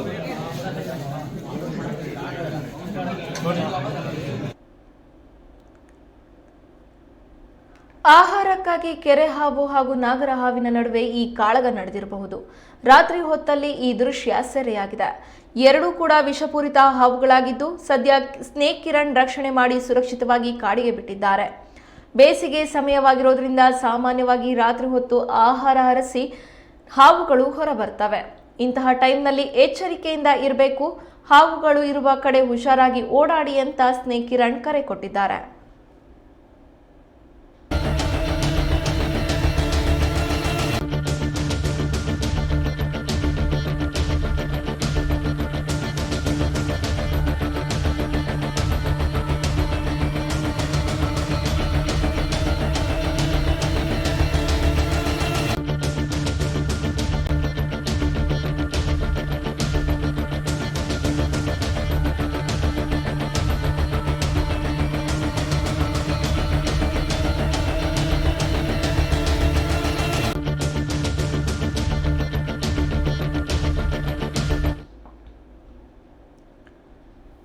ರಾಜ್ಯಾದ್ಯಂತ ಏಪ್ರಿಲ್ 2ರಂದು ಭಾರೀ ಮಳೆಯಾಗಲಿದೆ ಎಂದು ಹವಾಮಾನ ಇಲಾಖೆ ಮುನ್ಸೂಚನೆ ನೀಡಿದೆ. ಉತ್ತರ ಕನ್ನಡ, ದಕ್ಷಿಣ ಕನ್ನಡ, ಉಡುಪಿ, ಬೆಳಗಾವಿ, ಧಾರವಾಡ, ಗದಗ, ಚಿಕ್ಕಮಗಳೂರು, ಹಾಸನ, ಕೊಡಗು, ಮೈಸೂರು ಜಿಲ್ಲೆಗಳಿಗೆ ಯೆಲ್ಲೋ ಅಲರ್ಟ್ ಘೋಷಿಸಲಾಗಿದೆ. ರಾಜ್ಯದ ಹಲವು ಜಿಲ್ಲೆಗಳಲ್ಲಿ ಕಳೆದ ಒಂದು ವಾರದಿಂದ ಅಲ್ಲಲ್ಲಿ ಮಳೆಯಾಗ್ತಾ ಇದೆ. ವಿಜಯನಗರ, ಶಿವಮೊಗ್ಗ, ತುಮಕೂರು, ಮಂಡ್ಯ, ಕೋಲಾರ, ದಾವಣಗೆರೆ, ಚಿತ್ರದುರ್ಗ, ಬೆಂಗಳೂರು ಗ್ರಾಮಾಂತರ, ಬೆಂಗಳೂರು ನಗರ, ಯಾದಗಿರಿ, ವಿಜಯಪುರ, ರಾಯಚೂರು, ಕೊಪ್ಪಳ, ಕಲಬುರಗಿ, ಬೀದರ್ನಲ್ಲಿ ಸಾಧಾರಣ ಮಳೆಯಾಗಲಿದೆ. ಇನ್ನು ಕಲಬುರಗಿಯಲ್ಲಿ 41 ಡಿಗ್ರಿ ಸೆಲ್ಸಿಯಸ್ ಅತ್ಯಂತ ಗರಿಷ್ಠ ಉಷ್ಣಾಂಶ ಹಾಗೂ ಚಾಮರಾಜನಗರದಲ್ಲಿ 17.5 ಡಿಗ್ರಿ ಸೆಲ್ಸಿಯಸ್ ಅತ್ಯಂತ ಕನಿಷ್ಠ ಉಷ್ಣಾಂಶ ದಾಖಲಾಗಿದೆ. ಭಾಗಮಂಡಲದಲ್ಲಿ ಮಳೆಯಾಗಿದೆ.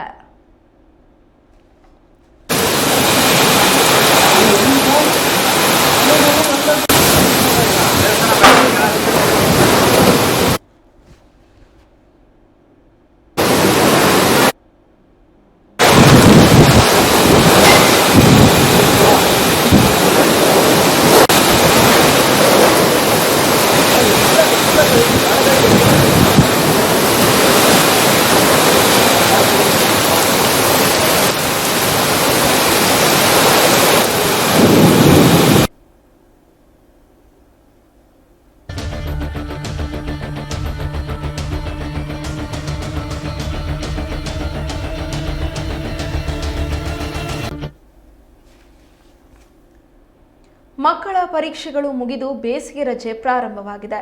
ಇನ್ನು ಈ ಬೇಸಿಗೆ ರಜೆಯಲ್ಲಿ ಮಕ್ಕಳನ್ನ ಆಕ್ಟಿವ್ ಆಗಿಡೋದಕ್ಕೆ ಬೇಸಿಗೆ ಶಿಬಿರಗಳು ಪ್ರಾರಂಭವಾಗಿವೆ. ಹೌದು, ಶಿವಮೊಗ್ಗದ ಗೋಪಾಳದ ಕ್ರಿಯೇಟಿವ್ ಬ್ರೈನ್ ಅಕಾಡೆಮಿಯಲ್ಲಿ ಮೊದಲ ಬಾರಿಗೆ ಪ್ರಾರಂಭವಾಗಿರುವ ಬೇಸಿಗೆ ಶಿಬಿರದಲ್ಲಿ ಪ್ರತಿನಿತ್ಯವೂ ಹೊಸ ಹೊಸ ಆಟ, ಪಾಠ, ಕ್ರಾಫ್ಟ್, ನೃತ್ಯ, ನಾಟಕ, ಬುದ್ಧಿ ಚುರುಕುಗೊಳಿಸುವಂತಹ ಬ್ರೈನ್ ಗೇಮ್ಸ್, ಭಗವದ್ಗೀತೆ ಪಠಣ ಹೇಳಿಕೊಡಲಾಗುತ್ತಿದೆ. ಬೇಸಿಗೆ ಶಿಬಿರದ ವಿಶೇಷವಾಗಿ ಇಂದು ಆಹಾರ ಮೇಳ ನಡೆಸಲಾಯಿತು.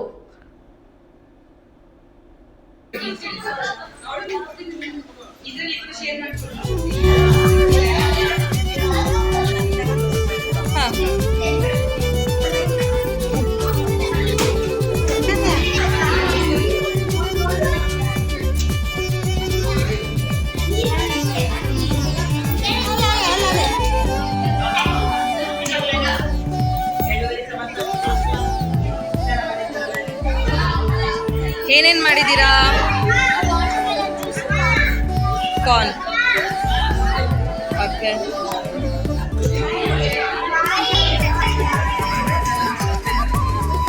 ಏನ್ ಮಾಡಿದೀರಾ ಅರ್ಜುನ್? ಇದೇನಿದು? 7 cup coffee. Okay, nice.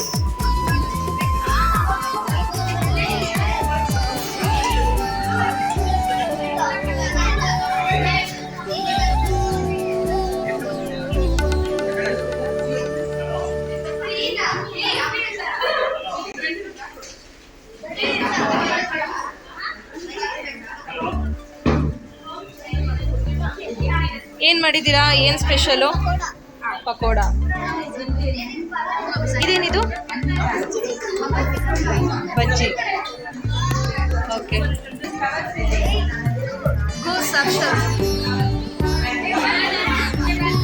What have you prepared?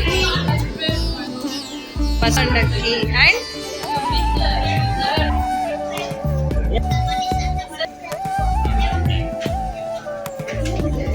ಏನ್ ಪ್ರಿಪೇರ್ ಮಾಡಿದ್ದೀರಾ?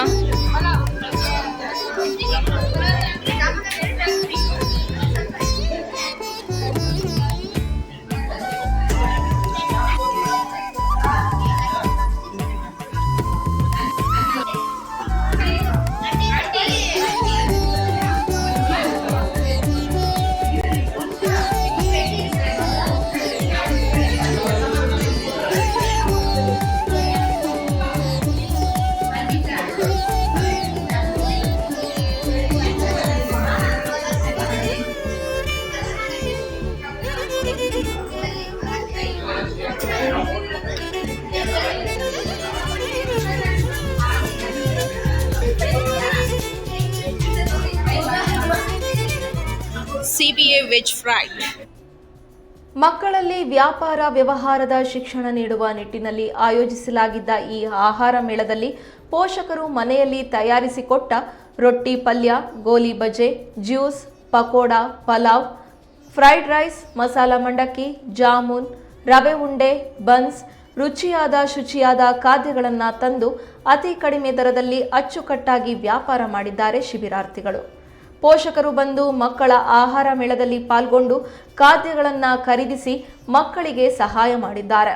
ಮಾರುಕಟ್ಟೆ ಹೇಗೆ ನಡೆಯುತ್ತೆ ಅನ್ನೋದನ್ನ ಮಕ್ಕಳಿಗೆ ತಿಳಿಸಿಕೊಡುವ ವಿನೂತನ ಪ್ರಯತ್ನ ಇದಾಗಿತ್ತು.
ಶಿವಮೊಗ್ಗ ಅಮೆಚೂರ್ ಕಬಡ್ಡಿ ಅಸೋಸಿಯೇಷನ್ಗೆ ನೂತನ ಸಮಿತಿಯನ್ನ ನೇಮಕ ಮಾಡಲಾಗಿದೆ.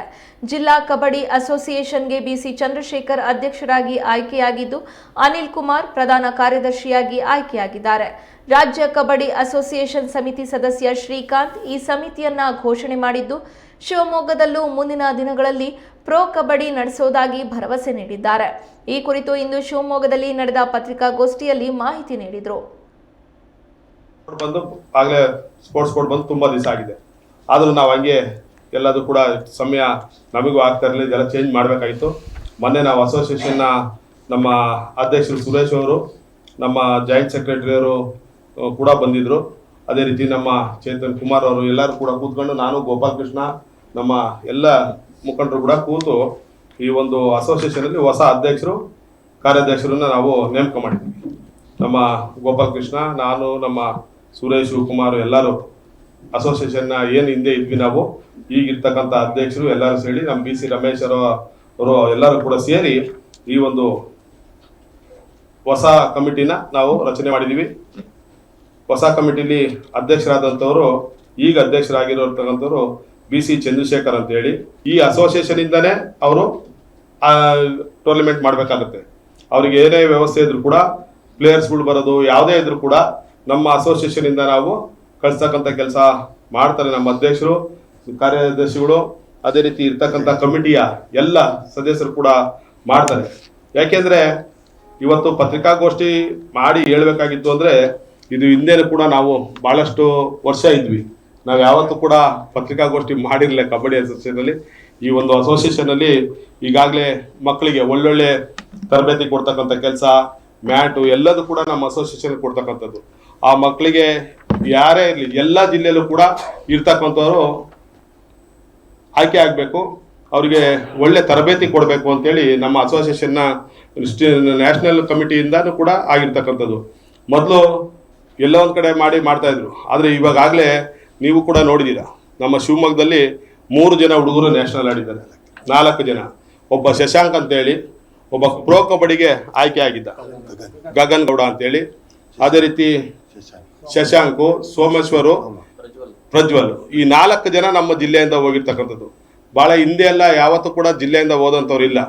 ಈಗ ಅದೇ ರೀತಿ ಉತ್ತರ ಕರ್ನಾಟಕದಿಂದ ಇರ್ತಕ್ಕಂಥವ್ರು ಬಡ ಮಕ್ಕಳು, ಬಡ ಕುಟುಂಬದ ಸಮುದಾಯ, ಅದೇ ಇವರು ಬರ್ತಾರೆ, ಸುಶೀಲ್ ಅಂತೇಳಿ, ಆ ಹುಡುಗನು ಕೂಡ ನ್ಯಾಷನಲ್ಗೆ ಹೋಗಿರ್ತಕ್ಕಂಥ. ನ್ಯಾಷನಲ್ಗೆ ಹೋಗಬಹುದು ಯಾಕೆ ಅಂತ ಹೇಳಿದ್ರೆ, ಅವರಿಗೆ ಮುಂದಕ್ಕೆ ಒಂದು ಎಲ್ಲೇ ಹೋಗಲಿ, ಒಂದು ಕೆಲಸಕ್ಕಾಗಲಿ, ಗೌರ್ಮೆಂಟ್ ಕೆಲಸಕ್ಕೆ, ಎಲ್ಲದಕ್ಕೂ ಕೂಡ ಅವರಿಗೆ ತುಂಬ ಅನುಕೂಲ ಆಗುತ್ತೆ.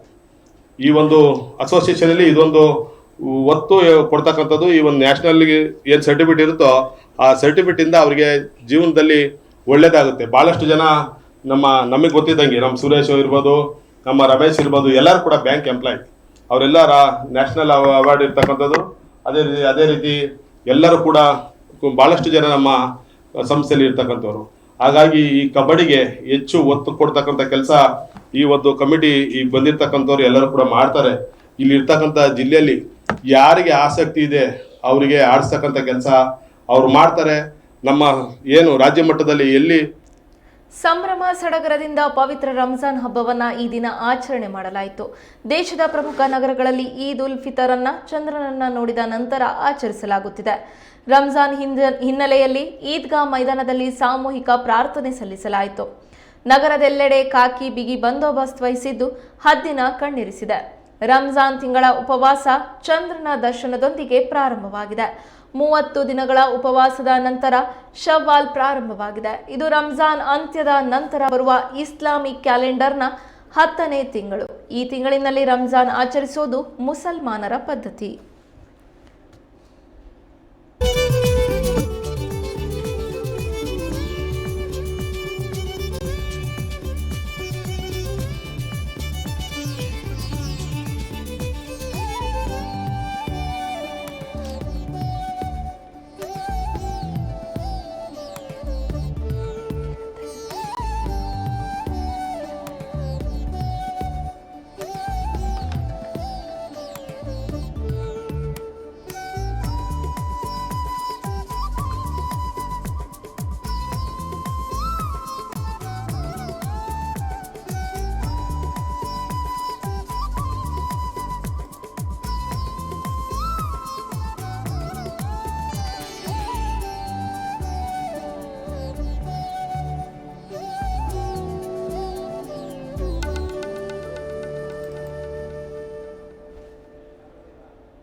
ಭದ್ರಾವತಿ ತಾಲೂಕಿನ ಪ್ರಮುಖ ತಾಣವಾದ ಕೂಡ್ಲಿಯಲ್ಲಿ ಮಾರ್ಚ್ 29ರಿಂದ ಜಾತ್ರಾ ಮಹೋತ್ಸವ ನಡೆಯುತ್ತಿದೆ.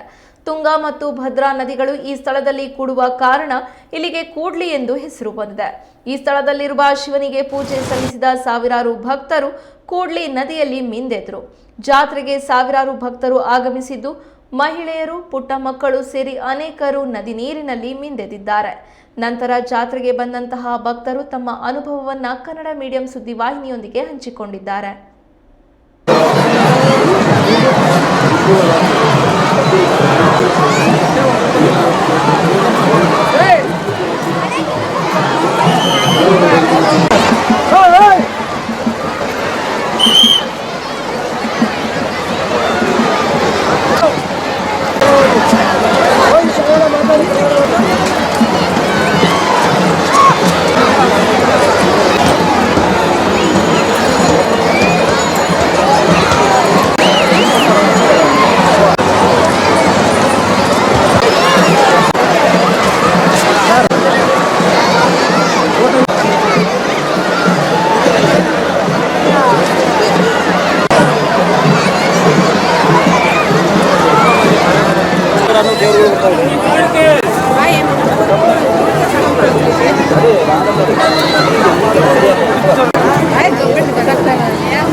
ನಾಳಿಂದ ಬಂದಿದ್ದೀವಿ. ಇದು ಪ್ರತಿ ವರ್ಷ ಇಲ್ಲಿ ಪೂರ್ವಿಕರ ಕಾಲದಿಂದಲೂ ನಡ್ಕೊಂಡು ಬಂದಿರೋ ಒಂದು ಪುಣ್ಯಕ್ಷೇತ್ರಕ್ಕೆ ಬಂದು ಈ ಹೊಸ ವರ್ಷದ ದಿವಸ ಈ ನಮ್ಮ ಹಿಂದೂ ಸಂಪ್ರದಾಯ ಪ್ರಕಾರ ಒಂದು ಗಂಗೆ ಪೂಜೆ ಮಾಡ್ಕೊಂಡು ಆ ಸಂಗಮೇಶ್ವರ ಸುತ್ತರ್ಕೊಂಡು ಅದು ಪ್ರದಕ್ಷಿಣೆ ಹಾಕಿ ಗಂಗೆ ಪೂಜೆ ಮಾಡ್ಕೊಂಡು ಹೋಗೋದು ವಾಡಿಕೆ ಐತೆ. ಅದನ್ನು ನಾವು ಮಾಡ್ಕೊಂಡು ಹೋಗ್ತಾ ಇದ್ದೀವಿ. ಇದೊಂದು ಪುಣ್ಯಕ್ಷೇತ್ರ ಅಂತ ಹೇಳ್ಕೊಳಕ್ಕೆ ನಮಗೊಂದು ಖುಷಿ ಆಗ್ತಾಯಿದೆ. ಈ ಮೊನ್ನೆ ಏನೋ ಮುಕ್ತಾಯದಂಥ ಒಂದು ಪ್ರಯಾಗ ಲೆಕ್ಕಾಚಾರ ಹಾಕ್ಕೊಂಡ್ರೆ ಈ ಒಂದು 25 ಕಿಲೋಮೀಟ್ರ್ ಸುತ್ತಳತೆ ಒಳಗೆ ನಮಗಿಲ್ಲಿ ಇದೊಂದು ಭಾರಿ ಪುಣ್ಯಕ್ಷೇತ್ರ ಅನ್ನೋದು ನಮ್ಮ ಅಭಿಪ್ರಾಯ. ಅದೇ ಪ್ರತಿ ವರ್ಷದಂತಲೇ ಅವಾಗಲೂ ಯಾವಾಗಲೂ ಪುರಾತನಗಳಿಂದ ಬರ್ತೀವಿ. ನಮಗೆ ಗೊತ್ತಿರೋಂಗೆ ಬಂದು ಪ್ರತಿ ವರ್ಷವೂ ನೈಟೆಲ್ಲ ಉಳ್ಕೊತಿದ್ವಿ. ಉಳ್ಕೊಂಬಿಟ್ಟು ರಾತ್ರೆಲ್ಲ ಅಡುಗೆ ಮಾಡ್ಕೊಂಡು ಊಟ ಮಾಡ್ಕೊಂಡು ಮತ್ತೆ ಹಂಗೆ ವಾಪಸ್ ಹೋಗ್ತಿದ್ವಿ. ಈಗ ಇತ್ತೀಚಿಂದನ ನೈಟ್ ಬರೋದಿಲ್ಲ. ಸುಮಾರು 10-15 ವರ್ಷದಿಂದನೂ ಡೇ ಬಂದ್ಬಿಟ್ಟು ಅಲ್ಲಿ ಸಂಗಮೇಶ್ವರನ ದರ್ಶನ ಮಾಡ್ಕೊಂಡು 3 ಶ್ರೀ ಬಸವೇಶ್ವರ ಸ್ವಾಮಿ, ರಂಗನಾಥ ಸ್ವಾಮಿ, ಪಾರ್ವತ ದೇವಿನೂ ಅಲ್ಲಿ ದರ್ಶನ ಮಾಡ್ಕೊಂಬಿಟ್ಟು ಗಂಗೆ ಪೂಜೆ ಮಾಡ್ಕೊಂಡು ಮತ್ತೆ ವಾಪಸ್ಸು ಒಂದು 4:15 ಗಂಟೆಗೆ ವಾಪಸ್ ಹೋಗ್ತೀವಿ. ಕೊಮ್ನಾಳ ಗ್ರಾಮದಿಂದ ಸುಮಾರು ಊರಿಂದ ಬರ್ತಾವೆ. 25-30 ಊರಿಂದ ಸುಮಾರು 100 ಊರಿಂದನೂ ಬರ್ತಾವೆ. ಭಾಳ ದೇವ್ರು ಸೇರ್ತಾವೆ, ದೇವ್ರು ಬರ್ತಾವೆ. ಇದು ಪುಣ್ಯಕ್ಷೇತ್ರ. ಇದು 2 ಹೊಳೆ ಕೂರಿಂದ ತುಂಗಭದ್ರಾ ಅಥವಾ ಕುಡಿರಿಂದ ಪುಣ್ಯಕ್ಷೇತ್ರ ಕೂಡಲ ಸಂಗಮ. ಭದ್ರಾವತಿಯಿಂದ ಬಂದಿರೋದು. ತಾಯಿ ಮನೆ ಇರೋದು ಇಲ್ಲೇ ಗಣಾಯಕಪುರ, ಈ ಕೂಡ್ಲಿಯಿಂದ ಆಪೋಸಿಟ್ ಇದೆ. ಹಬ್ಬಕ್ಕೆ ವರ್ಷ ಬರ್ತೀವಿ. ಜಾತ್ರೆಗೂ ಹಾಗೇನೆ. ಇಲ್ಲಿ ಸೋಮೇಶ್ವರ ಇದ್ರದ್ದು ತೇರಾಗುತ್ತೆ. ನೆನ್ನೆ ಆಗಿತ್ತು. ಇವತ್ತು ಎಲ್ಲ ದೇವಸ್ಥಾನದ ದೇವ್ರುಗಳು ಬಂದು ಇಲ್ಲಿ ಜಾತ್ರೆನ ಇದು ಮಾಡ್ಕೊಂಡು ಪುಣ್ಯ ಮಾಡಿಸ್ಕೊಂಡು ಹೋಗ್ತಾರೆ. ಸುಮಾರು ನಾನು ಹುಟ್ಟಿದಾಗಿಂದನೇ ಈ ಜಾತ್ರೆಗೆ ಬರ್ತಾನೆ ಇದ್ದೀನಿ. ಇಲ್ಲಿ ವಿಶೇಷ ಅಂದರೆ ಯುಗಾದಿಲಿ ಇದೊಂಥರ ಈಗ ಮಹಾಕುಂಭಮೇಳಕ್ಕೆ ಹೆಂಗೆ ಜನ ಹೋದ್ರು ಅಂದರೆ ಇಲ್ಲಿ ಪುಣ್ಯಕ್ಷೇತ್ರ ಅಂತ ಸಂಗಮ ಇರೋದ್ರಿಂದ 3 ನದಿ ಇಲ್ಲಿ ಕೂಡೋದ್ರಿಂದ ಹಂಗಾಗಿ ಎಲ್ಲರೂ ಪುಣ್ಯಕ್ಷೇತ್ರ ಅಂತ ಇಲ್ಲಿಗೆ ಬರ್ತಾರೆ. ಬೇರೆ ಕಡೆ ಎಲ್ಲ ಸಾಧ್ಯ ಆಗಲಿಲ್ಲದೆ ಇರೋಂಥ ಜನಗಳು ಇಲ್ಲಿ ಬಂದು ಅಂದರೆ ತುಂಬ ಹೋಗೋಕ್ಕಾಗದೇ ಇರೋಂಥವರೆಲ್ಲ ಇಲ್ಲಿ ಬಂದು ಇದು ಮಾಡ್ಕೊಂಡು ಹೋಗ್ತಾರೆ. ವರ್ಷ ಚೆನ್ನಾಗಿರುತ್ತೆ, ಒಂದು ವರ್ಷಕ್ಕಿಂತ ಒಂದು ವರ್ಷ ಚೆನ್ನಾಗಿರುತ್ತೆ. ಕೊಳ ಉಂಟು, ಪುಷ್ಕರಣಿ ಅಂತ ಹೇಳ್ತಾರೆ. ಆ ಪುಷ್ಕರಣಿಯ ನೀರಿನಲ್ಲಿ ಹರಿಹರೇಶ್ವರನ ಪಾದ ಉದ್ಭವ ಆಗಿರ್ತಕ್ಕಂಥದ್ದು. ಹೇಗಾಯಿತು ಉದ್ಭವ ಆಯಿತು ಅಂತಂದರೆ, ಕಲಿಯುಗದ ಪ್ರಾರಂಭದ ಹಂತದಲ್ಲಿ ಇಲ್ಲಿ ಅನೇಕ ಋಷಿಗಳು ತಪಸ್ಸು ಮಾಡ್ತಾಯಿದ್ರು ಅಂತ. ಸುತ್ತಲೂ ಕಾಡಿತ್ತು ಇಲ್ಲೆಲ್ಲ, ತುಂಗಭದ್ರಾ ನದಿಗಳು ಇರಲಿಲ್ಲ ಅವಾಗ. ಆ ಪುಷ್ಕರಣಿಯಲ್ಲಿ ಬಿಂದು ಅನೇಕ ಋಷಿಗಳು ಭಗವಂತನ ಕೂಡ ತಪಸ್ಸು ಮಾಡ್ತಾಯಿದ್ರು ಅಂತ. ಆ ಭಗವಂತ ಇವರನ್ನ ತಪಸ್ಸಿಗೆ ಮೆಚ್ಚಿ ಕೆಳಗಿಳಿದು ಬಂದಾಗ ಋಷಿಗಳೆಲ್ಲ ಕೇಳ್ಕೊಂಡ್ರು, ಭಗವಂತ ಕಲಿಯುಗದಲ್ಲಿ ಸಾಕಷ್ಟು ಪಾಪಶೇಷಿಗಳಾಗುತ್ತೆ, ಅದಕ್ಕೆ ನಿನ್ನ ಸಾನ್ನಿಧ್ಯವನ್ನು ಬಿಟ್ಟು ಹೋಗು ಅಂತ ಕೇಳಿದಾಗ ಆಯಿತು ಅಂತ ಹೇಳಿಬಿಟ್ಟು ಒಂದು ಪಾದದ ಚಿಹ್ನೆಯನ್ನು ಬಿಟ್ಟು ಹೋದ. ಹರಿಯ ಒಂದು ಪಾದದ ಚಿಹ್ನೆಯನ್ನು ಕೆಳಗಡೆ ಬಿಟ್ಟು ಹೋದ. ಪಾದದ ಚಿಹ್ನೆಯನ್ನು ಬಿಟ್ಟು ಹೋದ. ಪಕ್ಕದಲ್ಲಿ ಹರನ ಪಾದ ಉಂಟು. ಹರನ ಪಾದ ಹೇಗೆ ಬಂತು ಅಂತಂದರೆ, ಬ್ರಹ್ಮನಿಗೆ ಒಂದು ಶಾಪ ಬಂದಿತ್ತು ಅಂತ. ಆ ಶಾಪ ವಿಮೋಚನೆಗೋಸ್ಕರವಾಗಿ ಆ ಪರಮೇಶ್ವರ ಆ ಶಾಪವನ್ನು ವಿಮೋಚನೆ ಮಾಡಬೇಕಾಗಿತ್ತು. ಪರಮೇಶ್ವರನ ಕೇಳ್ಕೊಂಡು ಪರಮೇಶ್ವರ ಸ್ವಲ್ಪ ದಿವಸ ಕಾಯಬೇಕು ಅಂತ ಹೇಳ್ದ. ಬ್ರಹ್ಮನಿಗೆ ತಡ್ಕೊಳ್ಳಿಕ್ಕಾಗಲಿಲ್ಲ. ಶಾಪ ವಿಮೋಚನೆ ಆಗಿ ಸೃಷ್ಟಿ ಯಾವ ಥರ ಮಾಡಬೇಕು ನಾನು ಅಂತ ಕೇಳ್ಕೊಂಡಾಗ ಏನು ಮಾಡಿದ್ರು ಪರಮೇಶ್ವರ ಒಪ್ಪಲಿಲ್ಲ. ಅವಾಗ ಪಾರ್ವತಿಯನ್ನು ಕೇಳ್ಕೊಂಡ, ಪಾರ್ವತಿ ನೋಡುವ ಹೀಗೆ ನನ್ನ ದೋಷ ಆಗಿಬಿಟ್ಟಿದೆ, ಸೃಷ್ಟಿ ಮಾಡೋದು ತುಂಬ ಕಷ್ಟವಾಗ್ಬಿಟ್ಟಿದೆ ಅಂತ ಹೇಳಿದಾಗ ಪರಮೇಶ್ವರ ಸ್ವಲ್ಪ ಕಾಲ ಕಾಯಬೇಕು ಅಂತ ಹೇಳ್ದ. ಆಗ ಅವನೇನು ಪಾರ್ವತಿ ಏನು ಮಾಡಿದ್ರು, ಪರಮೇಶ್ವರನ ಕೂಡ ತಪಸ್ಸು ಮಾಡಿದ್ಲು. ಗೌರಿ ಬಂಡೆ ಅಂತ ಈಗಲೂ ಉಂಟಲ್ಲಿ, ಆ ಗೌರಿ ಬಂಡೆಯಲ್ಲಿ ಕೂಡ ತಪಸ್ಸನ್ನು ಮಾಡಿದ್ಲು. ಪರಮೇಶ್ವರ ಮೆಚ್ಚಿ ಪಾರ್ವತಿ ಕೇಳ್ಕೊಂಡ ಏನು ಅಂತ. ಅವರು ಶಾಪ ವಿಮೋಚನೆ ಆಗಬೇಕು, ಏನು ಮಾಡಬೇಕು ಅಂತ ಕೇಳ್ಕೊಂಡಾಗ ಒಂದು ಹುಣ್ಣಿಮೆ ದಿವಸ ಬ್ರಾಹ್ಮಿ ಮುಹೂರ್ತದಲ್ಲಿ ಬೆಳಿಗ್ಗೆ 5 ಗಂಟೆಯಿಂದ 6 ಗಂಟೆ ಒಳಗೆ ಆರ್ದ್ರವ ವಸ್ತ್ರ ಒದ್ದೆ ಬಟ್ಟೆಯಲ್ಲಿ ಸ್ನಾನವನ್ನು ಮಾಡಿ ಮರಳಿನಲ್ಲಿ ಲಿಂಗವನ್ನು ಮಾಡಿ ಬ್ರಹ್ಮ ಪೂಜೆಯನ್ನು ಮಾಡಿದರೆ ಶಾಪ ವಿಮೋಚನೆ ಆಗುತ್ತೆ ಅಂತ ಹೇಳ್ದ. ಹಾಗೆ ಬ್ರಹ್ಮ ಒಂದು ಯಾವುದೋ ಒಂದು ಹುಣ್ಣಿಮೆ ದಿವಸ ಬಂದು ಒದ್ದೆ ಬಟ್ಟೆಯಲ್ಲಿ ಓಂ ನಮಃ ಶಿವಾಯ ಅಂತ ಶಿವಪಂಚಾಕ್ಷರಿಯಿಂದ ಒಂದು ಜಪವನ್ನು ಮಾಡ್ದ. ಅವಾಗ ಅವನು ಈಶ್ವರ ತನ್ನ ಪಾದವನ್ನು ಇಲ್ಲಿ ಬಿಟ್ಟ ಅಂತ, ಹರಿಹರ ಅಂತ. ಈ ತುಂಗಭದ್ರಾ ನದಿಗಳು ಹೇಗಾಯಿತು ಅಂತಂದ್ರೆ, ಇಲ್ಲಿರ್ತಕ್ಕಂಥ ಪುಷ್ಕರಣಿ ನೀರನ್ನು ಈಗಿರ್ತಕ್ಕಂಥ ಗಂಗಾಮೂಲ ಅಂತ ಬರುತ್ತೆ. ಇದರಲ್ಲಿ ಕುತುರ್ಮುಖದಿಂದ ಮೇಲೆ ಗಂಗಾಮೂಲ ಅಂತ ಬರುತ್ತೆ. ಆ ಗಂಗಾಮೂಲದಲ್ಲಿ ಶ್ರೀಮನ್ನಾರಾಯಣ ಹೋಗಿ ಓಂ ನಮಃ ಶಿವಾಯ ಓಂ ವಾಸುದೇವಾಯ ಅಂತ ಹೇಳಿಬಿಟ್ಟು 2 ಬಿಂದು ನೀರನ್ನು ಹಾಕಿದಾಗ ಬಲಭಾಗದಲ್ಲಿ ಭದ್ರೆಯಾಗಿ ಎಡಭಾಗದಲ್ಲಿ ತುಂಗಿಯಾಗಿ ಹರಿದು ಬಂದರು ಅಂತ. ತುಂಗಾ ನಾರಾಯಣ ಸಾಕ್ಷಾತ್ ಭದ್ರಾದೇವೋ ಮಹೇಶ್ವರ ಅಂತ. ತುಂಗಭದ್ರಾ ನದಿಗಳು ಹರಿಹರ ಸ್ವರೂಪ ತುಂಗಭದ್ರಾ ನದಿಗಳು ಅವೆರಡು ಸೇರ್ತಕ್ಕಂಥ ನದಿ ಬ್ರಹ್ಮತೀರ್ಥ ಅಂತ ಹೆಸರು ಇದಕ್ಕೆ. ಅದಾಗಿರ್ತಕ್ಕಂಥ ಯಾವಾಗ ಚೈತ್ರ ಮಾಸ ಶುಕ್ಲ ಪಕ್ಷ ಪ್ರತಿಪತ್ತು, ಚೈತ್ರ ಮಾಸದ ಸಂವತ್ಸರದ ಮೊದಲನೇ ದಿವಸವೇ ಈ ಥರ ಆಯಿತು ಅಂತ ಆವಿರ್ಭೂತವಾಯಿತು ಅಂತ. ಹಾಗಾಗಿ ಇಲ್ಲಿ ಬೆಳಗ್ಗೆ ಬ್ರಾಹ್ಮಿ ಮುಹೂರ್ತದಲ್ಲಿ ಯಾರೇ ಬಂದು ಒಂದು ಸ್ನಾನವನ್ನು ಮಾಡಿ ಆ ಪರಮೇಶ್ವರನ ಪಾದವನ್ನು ದರ್ಶನ ಮಾಡಿದ್ದೆ ಅಂದರೆ ಸಕಲ ಪಾಪಗಳು ನಾಶವಾಗುತ್ತೆ ಅಂತ ಒಂದು ಚರಿತ್ರೆ. ಚೈತ್ರ ಮಾಸದಲ್ಲಿ ಇದು ವಿಶೇಷವಾಗಿ ಜಾತ್ರೆ ಆಗ್ತಕ್ಕಂಥ ಮಾತ್ರ. ಈ 100 ಗ್ರಾಮದ ದೇವತೆಗಳನ್ನು ತಗೊಂಡು ಇಲ್ಲಿ ಪೂಜೆಯನ್ನು ಮಾಡಿಸ್ಕೊಂಡು ಅಲ್ಲಿರ್ತಕ್ಕಂಥ ತೀರ್ಥವನ್ನು ತಗೊಂಡು ಹೋಗಿ ತಮ್ಮ ಮನೆಗಳಿಗೆ, ಹೊಲಗಳಿಗೆ, ಗದ್ದೆಗಳಿಗೆಲ್ಲ ಹಾಕಿದರೆ ಸುಭಿಕ್ಷವಾಗಿ ಈ ವರ್ಷದಿಂದ ಮುಂದಿನ ವರ್ಷ ಸುಭಿಕ್ಷವಾಗಿರ್ತೀವಿ ಅಂತ. ಮತ್ತು ಈ ದೇವಾದೇವತೆಗಳೆಲ್ಲ 100 ಗ್ರಾಮ ದೇವತೆಗಳನ್ನು ತಗೊಂಡ್ಬರ್ತಾರೆ. ಆ ಗ್ರಾಮ ದೇವತೆಗಳ ವಿಶೇಷ ಏನಂದರೆ, ಗ್ರಾಮದಲ್ಲಿ ಏನೋ ಒಂದು ದೇವಸ್ಥಾನದಲ್ಲಿ ಏನೋ ಒಂದು ಅಶುಚಿ ಆಗಿರುತ್ತೆ, ಏನೋ ಒಂದು ತೊಂದರೆ ಆಗಿರುತ್ತೆ, ಅವರೆಲ್ಲ ಬಂದು ಈ ತೀರ್ಥವನ್ನು ಪ್ರೋಕ್ಷಣೆ ಮಾಡಿಕೊಂಡು ಭಗವಂತರನ್ನು ಪ್ರದರ್ಶನೆ ಮಾಡ್ಕೊಂಡು ಹೋದಾಗ ಅವರಿಗೆಲ್ಲ ದೇವಿಯಲ್ಲೊಂದು ದೇವತೆಯಲ್ಲಿ ಶಕ್ತಿ ಬರುತ್ತೆ ಎಂದು ಪ್ರತೀತಿ. ಹಾಗಾಗಿ 100 ಗ್ರಾಮ ದೇವತೆಗಳನ್ನು ತಗೊಂಬಂದು ಇಲ್ಲಿ ಒಂದು ಗಂಗಾ ಪೂಜೆಯನ್ನು ಮಾಡ್ತಕ್ಕಂಥ ಪದ್ಧತಿ. ಸಂಗಮೇಶ್ವರನ ಪ್ರದಕ್ಷಿಣೆ ಹಾಕಿಬಿಟ್ಟು ಆ ಸಂಗಮೇಶ್ವರನ ತೀರ್ಥವನ್ನು ಪ್ರೋಕ್ಷಣೆ ಮಾಡ್ಕೊಂಡು ಆರತಿ ಮಾಡಿಸ್ಕೊಂಡು ಹೋದರೆ ಗ್ರಾಮ ಸುಭಿಕ್ಷವಾಗಿರುತ್ತೆ. ಈ ವರ್ಷದಿಂದ ಮುಂದಿನ ವರ್ಷದ ಸುಭಿಕ್ಷವಾಗಿರುತ್ತೆ ಅಂತಕ್ಕಂಥದ್ದು ಒಂದು ಈ ಚರಿತ್ರೆ. ಹಾಗಾಗಿ ಸಂಗಮೇಶ್ವರನ ಚೈತ್ರ ಮಾಸದಲ್ಲಿ ಸಾಮಾನ್ಯ ಏಪ್ರಿಲ್ ಅಥವಾ ಮಾರ್ಚ್ ತಿಂಗಳಲ್ಲಿ ಬರತಕ್ಕಂಥ ಜಾತ್ರೆ ಇದು. ತುಂಬ ವಿಶೇಷವಾಗಿರ್ತಕ್ಕಂಥ ಜಾತ್ರೆ ಇಲ್ಲಿ.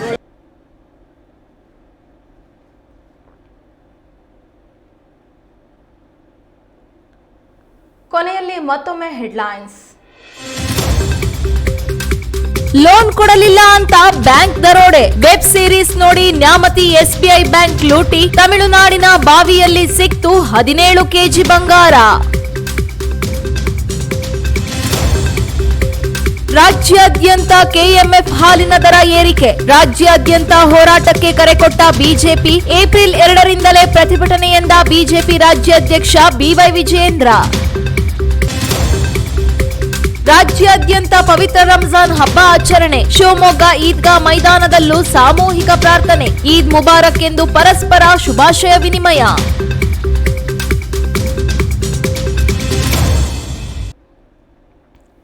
ಇದಿಷ್ಟು ಇಂದಿನ ಪ್ರಾದೇಶಿಕ ಪ್ರಮುಖ ಸುದ್ದಿಗಳು. ಮತ್ತಷ್ಟು ಅಪ್ಡೇಟ್ಸ್ಗಾಗಿ ನೋಡ್ತಾ ಇರಿ ಕನ್ನಡ ಮೀಡಿಯಂ 24x7, ಸಂಭವಿಸು ಸಮಸ್ತರ ನಡುವೆ.